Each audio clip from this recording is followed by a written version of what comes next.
What's up guys, it's Tommy here and welcome to a brand new Liverpool news video. I want to hear your opinion on Gary Neville's comments that Liverpool have stagnated from the team that they were a few years ago, which won the Champions League and the Premier League. And basically Gary Neville said that we are not favourites for the Premier League title. In fact, he thinks that we will finish behind Manchester United, Chelsea and Manchester City in the Premier League title race. And I have very strong reactions to that, so stay tuned. And in this video we will also talk about the Thiago and Bobby Firmino fitness update and you get the latest fitness news around Liverpool FC and how we could face Norwich City tomorrow. I think we play Norwich City, so I'm really excited about that. So guys, if you enjoy these videos, leave a like, subscribe if you haven't already and turn on the bell notification. And I want to say a huge thank you to OneFootball for sponsoring my channel for this month. OneFootball is the home of football, my favorite app. I've been using it for years. You can find all kinds of football news on there, and also you can find the stats, the latest transfer news. I've been going there almost every day checking the Liverpool transfer news because they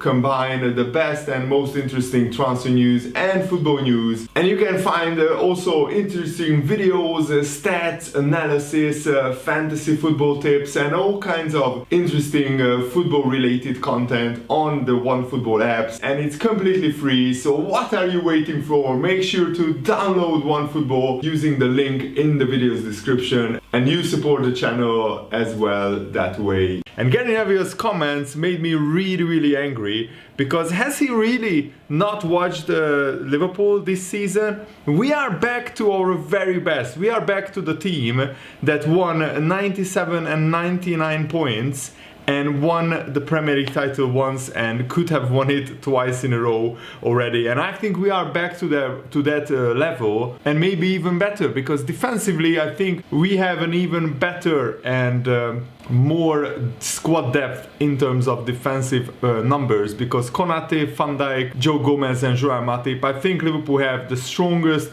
centre-back partnerships in the whole Premier League. Yes, Man City are incredibly strong. Yes, Chelsea are incredibly strong. Man United got stronger.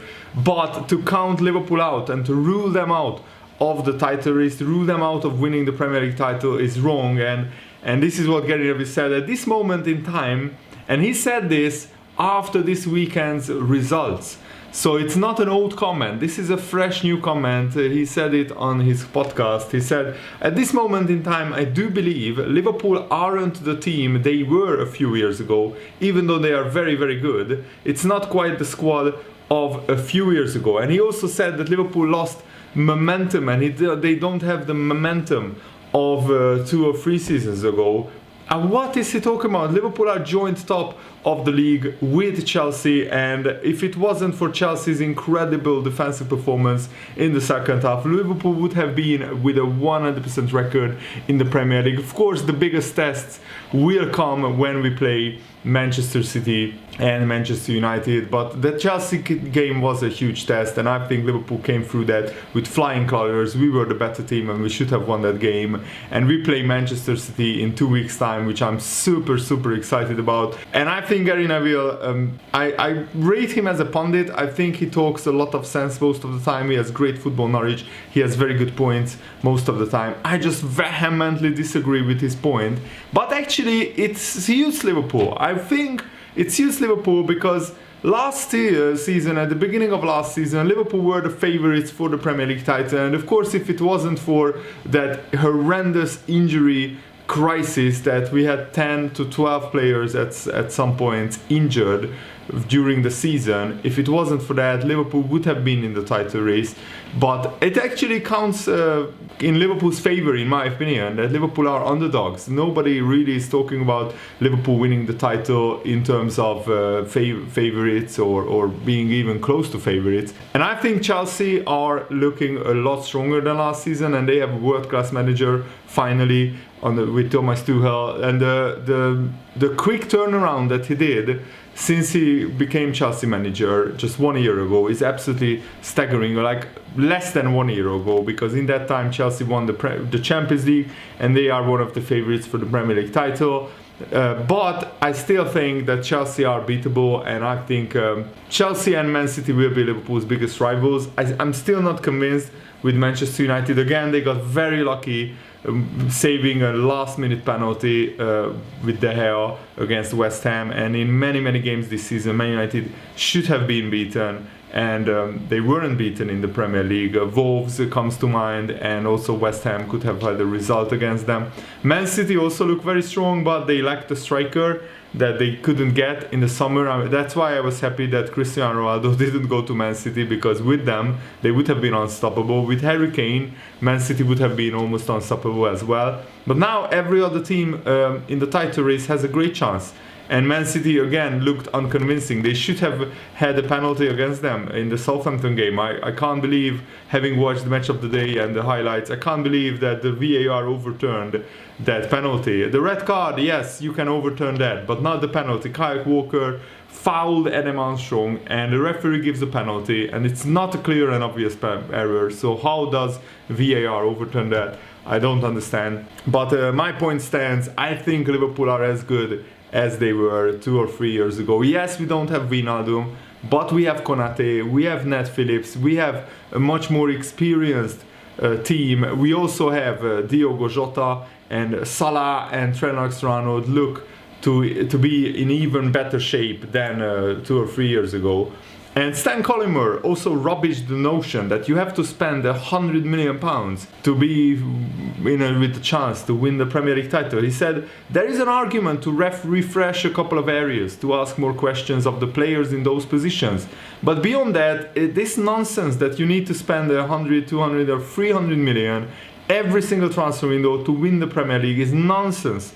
Leicester City couldn't have won the Premier League 5-6 years ago with that theory that most fans have, that the mindset in that summer that if you buy 6 players we will win the league. It doesn't happen like that. And I mean, case in point, Liverpool, after winning the Champions League and getting to 97 points and finishing second in the Premier League, we bought Adrian, a free transfer from West Ham, and nobody else really for the first team. We just bought kids like Harvey Elliott and others, and we won the Premier League. So, and I remember being pretty angry that after winning the Champions League and being in the best possible position to strengthen the team, we didn't really sign anyone. The team and the players, Jurgen Klopp, everybody just showed that football is not played like career mode. Football is played by players, and if the manager can make the current players better and play better and function better as a team, that's all Liverpool needs. And I think Jurgen Klopp is the best manager for Liverpool, probably one of the best managers of all time in Liverpool's history. And I really hope that Liverpool can win the title, but I don't expect them to, because the Premier League probably has 4 of the best teams in the world right now. Probably in the, or certainly in Europe. Probably out of Europe, if you count probably the top 8 teams, 4 of them is in the Premier League. Manchester United, Chelsea, Man City and Liverpool.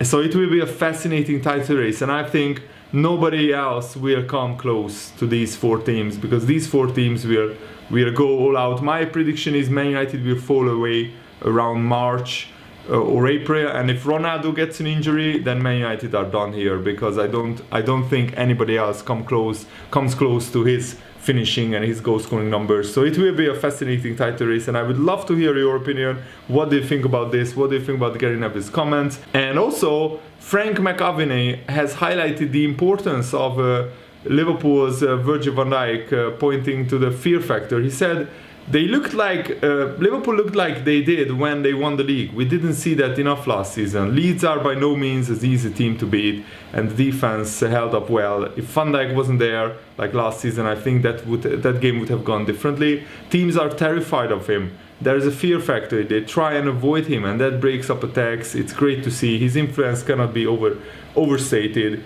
It's unbelievable. And actually, Liverpool are now resting and rotating Van Dijk to keep him fit for the whole season, and I think that is a very, very sensible approach.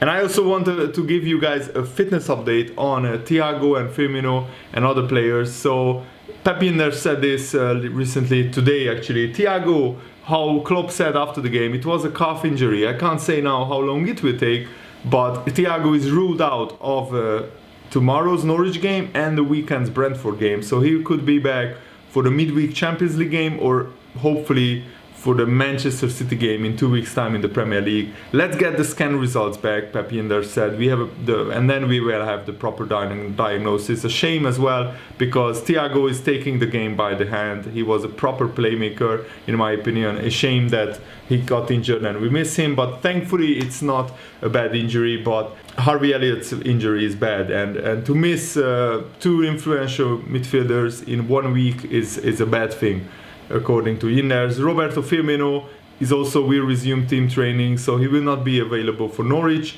but he could be back for the Brentford game as well. And Trent was unwell. Well, he spoke with the doctor, and Trent will miss the Norwich game, just like Neco Williams. But I think Trent will be back for the Brentford game next weekend. Pep Yinder said, with speaking about Trent, I have to speak about Milner immediately. It started with James Milner lecture, and it ended up that he dominated the complete right flank against Crystal Palace. We wanted to solve the situation with Trent with experience, but we got much more. So really proud and really happy that we have these players who can fill in these positions in each moment in time and do the things that he did. Thankfully for Trent, there are no symptoms, no COVID symptoms, but we test the players regardless. They should be fine in a few days, but Norwich comes too early. And then we have Bobby Firmino, who will do parts of team training, but also not ready, but progressing well. And Neco is progressing well as well. So it's a tricky situation who to start against Norwich in the League Cup. I think Milner will play, and on the right hand side as a right back, and probably Tsimikas starts at left back, and then Robertson plays on the weekend. Hopefully Trent will be back on the weekend, and I would play Konate again and Joe Gomez, and then have Matip and Van Dijk back for the Premier League game. That's how I would play the defense. And in midfield, hopefully Curtis Jones, Oxlade-Chamberlain, these players will get a chance. Kevin Kelleher will be in goal. And Yinners even said that Alisson didn't play one game in the League Cup so far, so Kelleher will start in goal tomorrow. And even James Milner explained that Van Dijk needs to be rotated, even though he's a Superman. He said, we all think Virgil van Dijk is Superman, and he is 99 times out of 100, but the injury that he has come back from, and to look as good as he has done since he has come back, you know, he's not 21. He needs looking after as well. No matter how angry he gets at being left out of the team, he's going to need looking after, and that is rotation. I think it is obviously important. The positions we got into last year, we were unlucky with injuries and players having to play out of position. I think it is to help with things like that. But I think now Liverpool is in the best shape defensively for years. We have 4 top-class, borderline world-class centre-backs. I think Gomez, Matip and Virgil van Dijk are all world-class, and Konate will be in a few years' time. And Milner even said that if you have a couple of bad results and iffy performances, that is when it gets harder. But you look at this squad and it is more experienced than when we won the title. We have had more success. We had the pain of last year, and it ended up being a really good year with what we managed to achieve, with the circumstances, the injury crisis, and coming with that late run. That was a nice way to finish the season. But those experiences and feelings as a group, we have been through them all together, and that can only be a good thing. And this squad now is ready again to win trophies, and I'm really looking forward to the rest of the season, and hopefully you guys are. I think we are, as I said, we are as strong as in the 97 or 99 point season. It's just rotating the team, keeping the key players fit. Hopefully Salah and Mane won't be missed too much for the Africa Cup of Nations, but we can even sign players in the January transfer window if we need to. I think we have money available. There is this joke that Liverpool have no money, and the fans are singing that Liverpool have no money, but we will still win the league, which I absolutely love that chant, but I don't think it's true. And even Stan Collymore suggested that Liverpool should take advantage of other clubs' financial difficulties and uncertainties and sign a player or 2 players in the January transfer window. He said, for me, I'm very comfortable with what Liverpool have got, and I would like to see Liverpool add a couple of players, whether it be a couple of really good loans or if anybody is available in the January transfer window, particularly post-COVID, there are clubs in financial distress, France, Germany, Italy, Spain or Portugal, that you might be able to extricate players 6 or 7 months earlier from their clubs.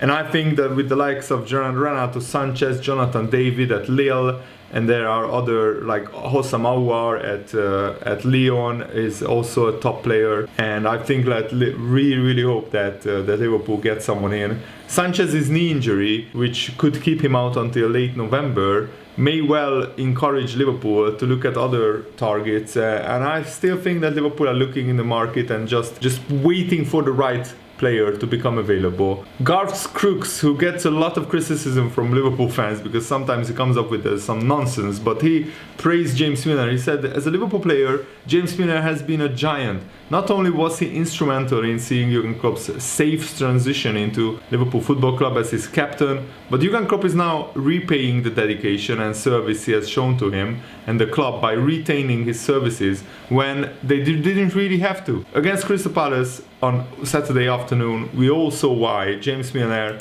put in an absolutely brilliant masterclass performance as a right back. I mean, apart from goalkeeper and striker, he can probably play in any position on the pitch, but especially as a midfielder, winger, right back, left back. I mean, it's even like crazier if you think about it, that there was one season when James Milner was our first choice regular left back, which is crazy to me, that he just one season goes in, plays at left back, does fine, absolutely no problem, and carries on like nothing happened. It's just absolutely mental to me that James Milner, a midfielder, can just go into left back and play a full season as left back and have no real problems. Absolutely brilliant. What a player. And we need key players and senior players like James Milner, so I absolutely love his influence on the squad, and I really hope that we keep him next season even, because in these times when we pick up injuries, James Milner is so valuable. He can just come in and play in a position for 1 or 2 games and ease our injury worries and put in a very good performances. So until his legs give up on him, I think we should keep James Milner around. Nigel Jameson, a former Nottingham Forest striker, also said that he finds it really strange that Origi hasn't asked for a transfer. I think if I would have been Origi, I would have demanded to go out on loan to try and get some game time on a permanent transfer. That's what he said. But my opinion is, maybe for Origi, it's better to be at Liverpool as a substitute player than to go to a Newcastle and be a striker who starts almost every week. But he fights against relegation. At Liverpool, he can fight for the Premier League title, he can fight for the Champions League trophy. And it was previously shown that when Origi comes in and when he's in the mood, when he's in the good mood, and when he's in form, he can be a real handful. I'm not saying that he's as good as Firmino or any of Liverpool's other main attacking players, but when he's in form and when he's sharp, Origi is a very good striker. Something that Liverpool need when we need rotating, and I think keeping Origi around when nobody was willing to pay 15 to 20 million for him, because I think that's what Liverpool should ask for. I think Origi is a very useful squad player, and we need squad players. We just can't have a starting 11 and that's it. And last season showed it better than any other season, I think. And that's it for today's video. I really hope you guys enjoyed this. Have a nice day. Thanks for watching. See you later. Good day.